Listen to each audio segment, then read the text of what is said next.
Hello and welcome to my community. I'm Sherwood McCaskey. As always, I'm pleased that you have joined us. This week, Haynesley Benn concludes his presentation of his childhood communities.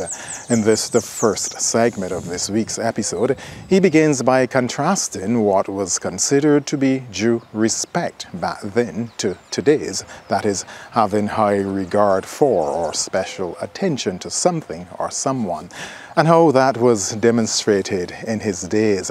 However, he starts by reflecting on his days as a teacher at the All Saints Primary School. But when I became a young teacher at All Saints, living in Benn Hill, I became a young man, 19 years and up. The boys I taught at school, if a Sunday, those boys are out there pitching, you come into your gallery, if you take a marble and run, respect. When I see a policeman or a priest walking down the road, if I stop doing what I was doing. When I was teaching at All Saints, all the boys that live in Benn Hill around me would tell you that when I leave home to go to school in the morning, every fella had to get to school before me. If you got school after me, you were late. And I was early. I used to leave home and walk up the road. And in those days, we could discipline. I remember some of the boys that I taught at school. I still see many of them now. And I get so proud of them. I taught a fellow, Gay Griffith. You know Gay Griffith? I taught Gay Griffith, who was a top insurance executive. I taught Winfield King, who was another insurance guy. But one of the guys I taught at school that I am most proud of was a fellow called Paul Ennis. Paul Ennis is now the big boy at Sagicor. Yeah, nice brown skin fellow he was at the time. Now he's a tall, big brown skinned man, still good looking, still handsome. But the point I'm raising is that, and look, you'd be surprised to know that you would meet one of those boys, some of those boys. Now I got a nickname, Czar. Everybody called me Czar. Then boys would call me Mr. Benn. Even now, if I see those fellas at a funeral now, if I'm at a funeral with Mr. Jordan, or with Mr. Toppin, Mr. Ramsey, Miss Haynes, those teachers that I taught with, those fellas are now 60 years old, because when I went to teach at All Saints, I was 18. And some of those boys were 14. So now that I'm 74, some of them fellas got to be 70 and 60 something. But I taught in the influence department. Those fellas, they call you Mister. Respect was there. And like today, I know you got fellas spelling big rocks at teachers and got school shutting down. And fellas disrespecting females at school.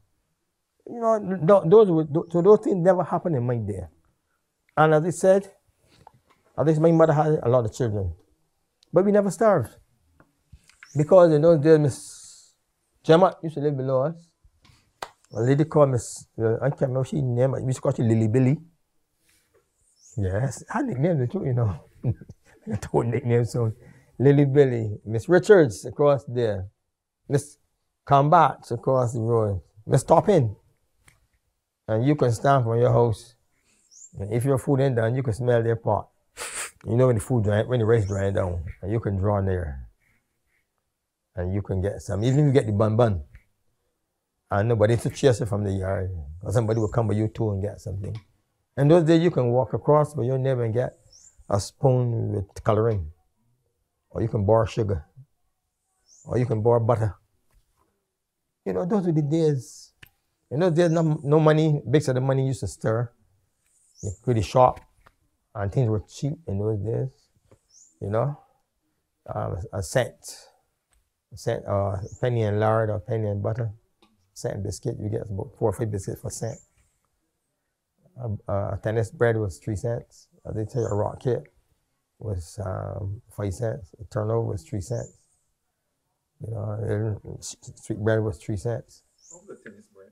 Tennis bread was 3 cents. No, what was the soft bread? Oh, tennis was a flat bread, a flat salt bread, but it was tougher than a salt bread.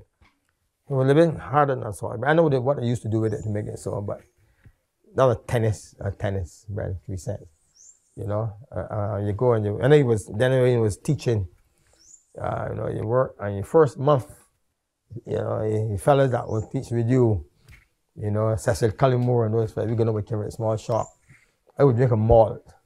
A fella might drink a beer. But we were so proud of working for the first salary. My first salary was $110 a month. And the tax took out, I get $99.05.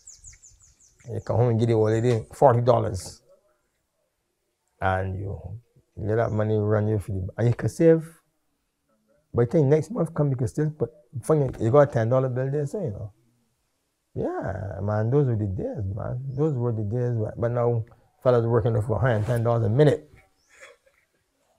Yeah, man. So those were the days where growing up, and let me tell you, growing up, serious parentage, growing up, you couldn't be seen doing anything well in Wasi. Your father will know, or your mother will know. And if somebody complained to my father about me, and I know, I will beg my mother to beat me before my father get home. I remember one day did something that I probably should not have done. I broke out some cane, me and my brother, some cane, my uncle who was the watchman, he caught us. And he wanted to lash us, and I said, no, you're lashing me. But when he came down, he went and talked to my father. And I saw when he and my father met in the middle of the road, down by Papa's shop. And when my father, when he finished talking to my father took off, long strides. And I saw, and I ran, and my mother told me, mother, my father gonna beat me. She said, but he ain't home. I said, but he coming up, beat me first now. You know, father come home and put some asses in you. But you have to be very respectful in those days growing up. Very, very respectful. We went to Sunday school. We went to Sunday school in those days. Nobody goes to Sunday school now. We had night church on Sunday. But of course, it's Sunday morning church, Sunday evening, Sunday school, 3 o'clock. Night church, 7 o'clock. Monday night, worship service. Tuesday night, prayer service. No, nothing to Wednesday night. Thursday, another service. Friday night was our young people service. And that's how we occupied our minds as young people growing up. We didn't know nothing about the guns, the drugs. You know, we didn't say drink the rum and so. Never heard about it. Those are for adults. You know, so we were very respectful. And that's something that ought to be encouraged and instilled in our youth today. On to another form of leisure as they set about creating their own entertainment and amusing themselves. We had some characters there. We had some fellas in the district. But in those days, a fellow would get a nickname somehow. But we had, I can call some nicknames. I don't know how to derive, but you had Balahoo. You had Dickie Sam. You had a fella called Duck. A fella called Goose. Another fella called Turkey. All the animal names you can find. You had a fella called Tortoise. But Tortoise was a fella could drink nothing from. Then you have a fella called Lamb. Stretch Out. He get his name from, he breadfruit Stretch Out. So it's just something again, name Stretch Out. Like at school, a fella got a big head, they call it tonnage. Fella got a big nose, they call it nose gear. You know? So, but we had a lot of nicknames in the area, but the thing about it, as a boy, you had to call Lamb Mrs. Skeet. My father could call him Lamb. You know, where they could tease Tortoise because you're always drunk. Balahoo, and them fellas. But you can call Turkey, Turkey. He complained to their father for him, man. And Goose, and Duck. You know? Man, those were the days that we had. And we had some real characters in the area that would do things. We had Steelheart. Steelheart was a character. We had Sugar Soil. And we had Poopin. Those are fellas that you were very frightened for in the especially you were frightened for Poopin and Sugar Soil. Well, you didn't too frightened for Steelheart because Steelheart, he didn't do nobody none. really normally. Good man, but when he drunk, oh, he was a character when he was drunk. He interrupted the church service. Oh man, many nights you got revival service also at the Bethany. And Steve Hart going to interrupt the service, and doctor was a island constable. And doctor would put his hand in his pants and hustle down to District E. Down to District E. But you get down there the next same night, the same thing happened. So we had some good guys, but he had some good characters in the area, man. We had hard people, man. The thing about it is that the guys who were members of the fraternity, we used to view them as hard men. And we had a few. And I remember 2 instances, and be careful not to call any names. But one there, we had a Sunday morning, we were playing in between a house and a shop, Oliver shop. And we missed one of our fellas, called it Chicken. We missed Chicken Head. Man, we look everywhere and can't find Chicken at all. And in the afternoon, Chicken and we come out looking, the whole day looking, you know. And the same place that we had looked on it, Chicken was right there on the cellar. I believe he was drugged or whatever, but we figured that he was hurt, man, had to take care of it. Another fella, he live in States now, Michael. But we used to play police and robbers together. Man, one day, somebody put Michael in a bag and take off with Michael, man. Hard man. You know, even in the days of the sugarcane fields, you'll be frightened to pass certain cane called hard man hiding inside there. So you had to go out some fellas walking with you. But in those days, I remember the hard man talk was the regular thing, man. I used to put some fear in your heart, man. Oh Lord have mercy. Yes, those are the days. As we traverse the many communities and invite members to share their experiences, we easily recognize the common threads that run throughout every Barbadian community. Let us take a look at the various trades and vocations of his time. At that time of the year, the plantations used to sell corn where you will shell the corn. As boys, we go up into the field with some hawkers. We had some hawkers that used to grow up around us. We had Tina Bess, Elmina Graves, Mary Belgrave. Those were the 3. And Ninin, which is my wife's mother, she was the hawker, because her husband was a fisherman. So she used to sell the pilchards and the fray and them kind of thing. You fellas don't know about the fray. The fray was a very small fish. And that you couldn't even take out the much of the guts out of it. So you just have to clean it up and put it in some flour and get fray batter and all kind of stuff. You felt no eating battered fish. But those we would shell the corn and then wash the corn and put them on the house to dry. And then on Saturday morning, you go down to St. John Corn Mill. When you come down by the All Saints Church there, All Saints Girls School.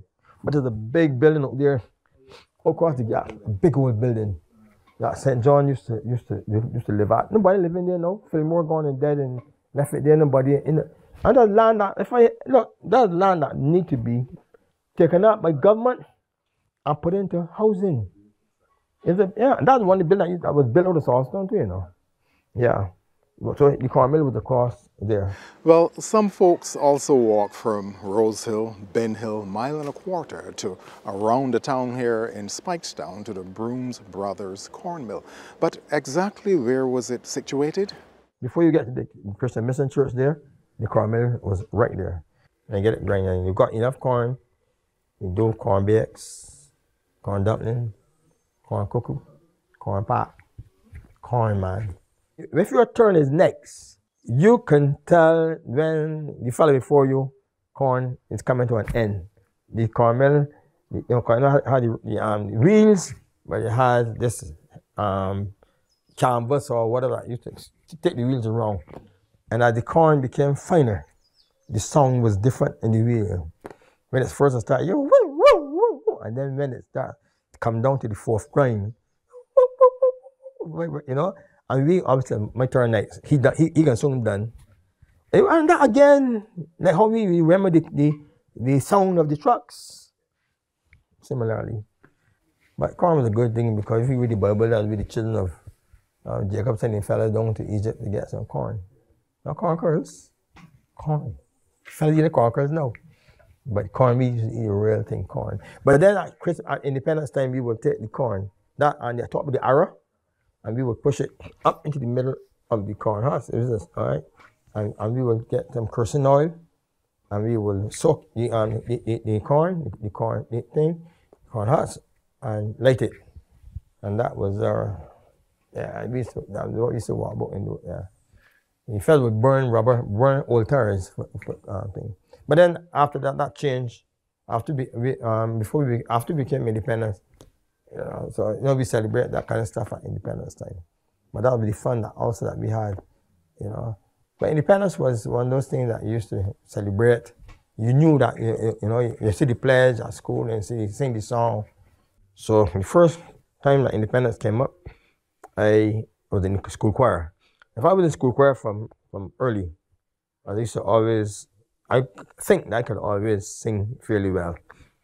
So a fella asked me a few, like when I was in Canada, I was singing somewhere. A fella said, "Hey Ben, I know you could sing so well." I said, "Boy," because I used to bathe in cold water. You fellas don't bathe in the cold water, no, so you all can't sing. But when that cold water hit your back, brother, you had to sing. You know, you had to sing. Especially you got a little hose over the you know they got the toilet and the bath out in the yard, and you get the hose and hook it over the bathroom door. And you turn it on. Or if you're bathing in a wash pan, when you do so, you gotta sing. You know.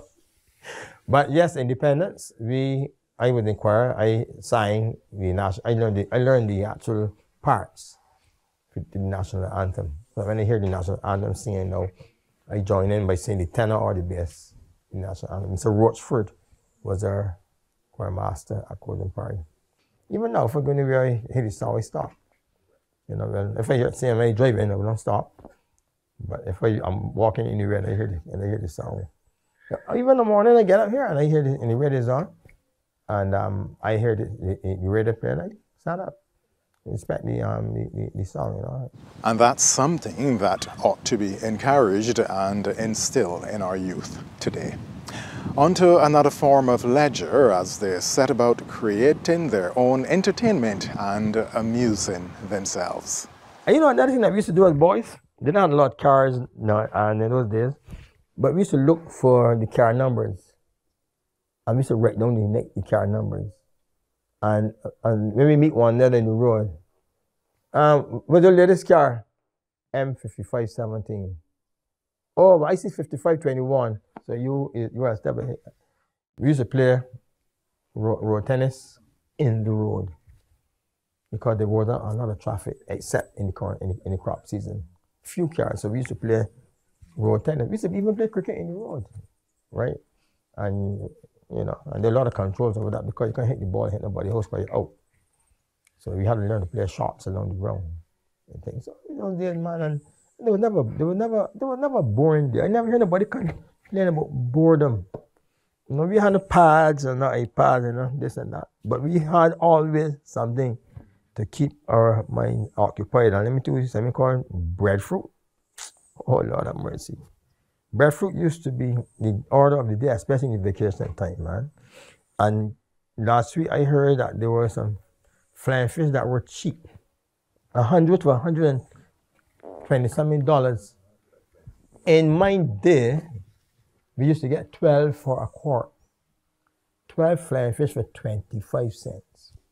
As a matter of fact, myself and my sister, when we got in fifth farming thing, and got the lunch money to thing. When flying fish is plentiful, we will put them together and buy flying fish so that we can get fish to carry to school. Yeah, we had some, yeah, those are the days. Even at school, You thought lunch money and lunch thing. We had in our class, we had a group called the January Boys. There were about 5 or 6 fellas in our group that were born in January. Lancy, the 12th of January, same year as me, 19th. Herbie Broom, 26th. Matt Richards, 29th. And Jackie Whitehead. And a lot of other fellas. Herbie Broom, father had a pickup and he had a boat. So Herbie used to bring school fish. Matt Richards' father had chickens. So Matt Richards would bring school fried eggs. My brother Jasper used to work at Affley Bakery. So it was my responsibility to go down early in the morning and get Jasper, give me some stale bread. We used to feed one another. And a fellow called Boss Bell, the Baltic called Lance, Horace Burgess, father had a shop. And Horace, he would bring down some lemonade for us, forget our TV. And there's a fellow, I won't call his name, he's a lawyer now. When we report together, we used to eat up one another. Paper by. He had the nickname Greasy. I don't know who he named, but he didn't mind we call it Greasy. Because he used to eat, and we eat his stuff. So we were each other's keeper as well. But those were the days where fish was plentiful, and you can get 8 fish or 12 fish for a quart. And fish was plentiful. You roast them whole, and you eat them roast. And that was a joy, where you got so much fish to sit all night and roast, and everybody eating. Or then in those days, also, you bone them, and you dry them in the yard on a line or on the house, and you eat dry flying fish. I'm serious. Speaking of eating fish, let us look now at the fun-filled activities that were associated with their days at the beach and a near-drowning experience of a young Haynesley Benn. Going to the beach was a regular thing, but you had to have an adult go with you. My father, you had to ask for permission to go to the sea. And you couldn't leave home and go to the sea. Like by any vacation, families will go down, and once you know that somebody big going to the sea, the parents felt comfortable. Because most of the parents be working in the field, but they felt comfortable that that person is going to look after that person. We will go down the sea. We will have golden apples, but the golden apple taste so different when they see. You crack them in the road and go and see and eat them. And I had people down there, gin, used to got turnovers and bread. But everybody used to fill up stuff, and fruits and dunks and all kind of stuff and carry to the sea. Well, I was not very fortunate in going to the sea. I could go to the sea, but in 1965, I almost drowned.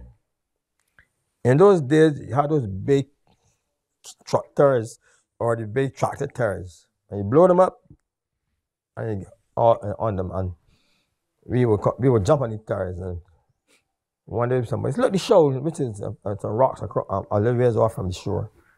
Man, I almost drowned in 1965. A fella called Kelly saved me. Man, I went back to sea since. To this day, I can't swim, you know. I can't swim. I ain't feel bad saying so, because I haven't gone to the sea. Well, then as my boys grow up, I will go to the sea, but once the water reaches me to my waist, I will walk through the sea, but I couldn't swim. When I die, whenever I pass 100, I still can't swim. You understand? But the sea was somewhere that we used to go in the holidays. So you would go down Maynards? Down Maynards, but they had to be careful at some point in time, because there used to be some boats, some big Navy boats. And I think we had the naval base.